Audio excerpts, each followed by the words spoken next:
Hello, my name is Ashley Park, and I'll be sharing the contents of my systematic review, which is on the effects of bipolar disorder medications among young populations. I was able to complete the systematic review through the IYRC Medicine and Research Summer Program. We have all witnessed the rise of mental health awareness recently, perhaps through social media, mental health awareness campaigns, and educational systems, and it has risen for a very reasonable cause. In 2022, approximately 1 in 5 adults in the United States lived with a mental illness. Among these mental illnesses, bipolar disorder is considered a common disorder, affecting approximately 40 million individuals worldwide. This year's condition is characterized by fluctuations in mood state and energy, but it also notably causes neurocognitive impairment and reduces life expectancy rates by 12 to 14 years from the general population, where 15 to 20% of bipolar patients die from suicide. To understand the full extent of its impact, we'll take a closer look at the symptoms of bipolar disorder. Bipolar disorder mood swings include emotional highs, including mania and hypomania, and lows, commonly referred to as depression. While depression clearly shows symptoms that hinder daily performance, it is less known about how mania or hypomania can cause harm. As implied, both cause the patient to be more active than usual, but that also means that they could be more agitated, distracted, distorted, and overly self confident in themselves. Also, mania is more severe than hypomania, and it may cause psychosis, a state where somebody experiences a break from reality, and this involves delusions and hallucinations. Overall, both the emotional highs and lows hinder one's ability to make rational decisions, complete day to day activities, and to partake in social events. These cycles of mood swings vary for each person, but usually each bout usually lasts several days. And episodes of mood swings from depression to mania occur rarely to multiple times a year. However, there are special cases where a patient can have 4 mood episodes in a year, called rapid cycling, or have symptoms of depression and mania or hypomania at the same time, called mixed mania. The key feature of bipolar disorder is that its typical onset is between ages 15 and 25, an early onset occurring before adulthood, making bipolar disorder one of the leading causes of disability among young populations. Research has shown that the age at which a person experiences their first episode strongly influences long term outcomes, with early onset, especially before puberty, linked to higher rates of comorbid conditions, lower quality of life, and more severe functional impairment. In addition, it is harder to identify bipolar disorder in children and teens, as mood can change especially fast during episodes, and people may associate them with stress and hormone changes. Yet, treatment challenges are especially pronounced for children and adolescents who are also more vulnerable to the metabolic side effects of many bipolar medications, particularly second generation or atypical antipsychotics. Although many new atypical antipsychotics have recently emerged with increasing success, the long term effects remain unclear and literature on their use in adolescents is limited, contributing to uncertainty in treatment decisions for young bipolar patients. Thus, this systematic review aims to analyze published bipolar disorder research articles from the last 10 years that include teen populations in order to better understand and compare the efficacy and side effects of pharmacological interventions for adolescents and young adults. For the collection of data, a search was conducted using the keyword phrase bipolar disorder young adult medication effects, which issued 1,490 articles on PubMed. Following the PRISMA guidelines, as shown in this figure, the articles published within 10 years were screened for their title and abstracts. Those that did not include the testing of medications or younger populations at all were excluded, revealing 91 articles. Their full texts were reviewed for their relevance to testing medication efficacy and their availability in full text for a final count of 24 articles to be included in the review. Then, these texts were analyzed to identify patterns of general efficacy, as well as side effects and drawbacks within commonly encountered medications.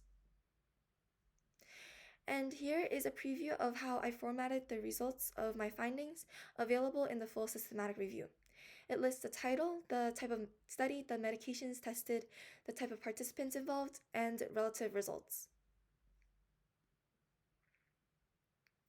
Across the 24 articles, several medications were repeatedly tested. The most commonly mentioned medications included antipsychotics such as quetiapine, lurasidone, olanzapine, and cariprazine, and mood stabilizers such as lithium and valproate. You can see from this chart that the six mentioned medications were tested most frequently across the articles. Thus, the results are mainly focused on comparing and contrasting these medications. Quetiapine and lurasidone significantly reduce depressive symptoms, and quetiapine potentially improves neurocognitive function through improved norepinephrine transmitter occupancy. However, pediatric populations may experience reduced success with quetiapine, since higher doses of quetiapine are generally more effective, but they cause too many harmful side effects. On the other hand, lurasidone was found to improve mood and school performance while causing less metabolic side effects in comparison, a notable benefit for younger populations. Cariprazine also demonstrated consistent efficacy across all ages and often only caused mild symptoms, but olanzapine was often associated with significant metabolic issues, similarly to quetiapine, even though it may potentially have neurocognitive benefits. Both mood stabilizers, lithium and valproate, were highlighted for their long-term effects, despite different claims regarding which provides better long-term prevention and control over depressive symptoms. Regardless, the slight variances between the two mood stabilizers allow patients to prioritize certain health aspects. For example, lithium is better at preventing suicidal effects, while valproate provides effective for rapid cycling and use well on other medications as well. Yet, valproate should be taken with caution for young women as it may induce teratogenic effects. Several discrepancies appeared across studies. For example, some trials emphasized that lurasidone was more tolerable than quetiapine, as it has significantly less metabolic side effects while maintaining similar efficacy. However, others found that its side effects such as gastrointestinal pain causes more adherence challenges and that it may have a slightly lower efficacy in treating severe mania. This discrepancy can be due to differences in methods and populations of the studies, but from the general viewpoint, as shown in the table, lurasidone still proves to be more adolescent friendly. These findings demonstrate that younger populations will most benefit from medications with less severe side effects and those effective with smaller doses. Due to the incomplete neurological development of adolescents with bipolar disorder, they often experience increased sensitivity to side effects compared to adults. And the most concerning side effects for young populations would include those that affect long-term health, like metabolic side effects, reproductive safety, like teratogenicity, and the ability to carry out daily activity, like sedation and drowsiness. Among the atypical antipsychotics, lurasidone and cariprazine are notably best suited for adolescents. While they do have clear restrictive side effects, quetiapine and olanzapine notably cause harsh metabolic and sedative effects for their effective doses. Still, the most important factor to take into consideration when choosing medications is the patient's individual profile and their developmental needs. Limitations include variability between each study in sample size, methods, and outcome measures. Age-specific results also limited since many trials combine young adults with an older age group, with only a few studies that focus exclusively on young populations. Yet, a similar method of data collection was applied in the systematic review, adolescents' involvement in mental health treatments and service design. They acknowledge that this boundary is subject to debate, as developmental science and global perspectives often extend to beyond the age of 18. Future research should include case studies exclusively on children and adolescent bipolar patients, and should further explore safer medication options other than atypical antipsychotics for these younger age groups.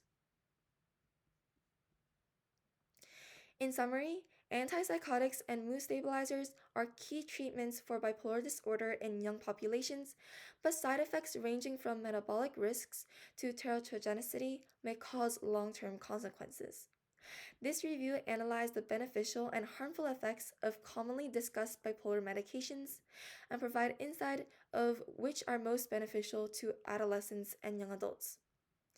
The lack of clear medication options to choose from for adolescent bipolar patients calls for an increase in research focused on long-term studies with young populations to highlight functional and cognitive improvement results, in addition to finding ways that balance effectiveness and tolerability.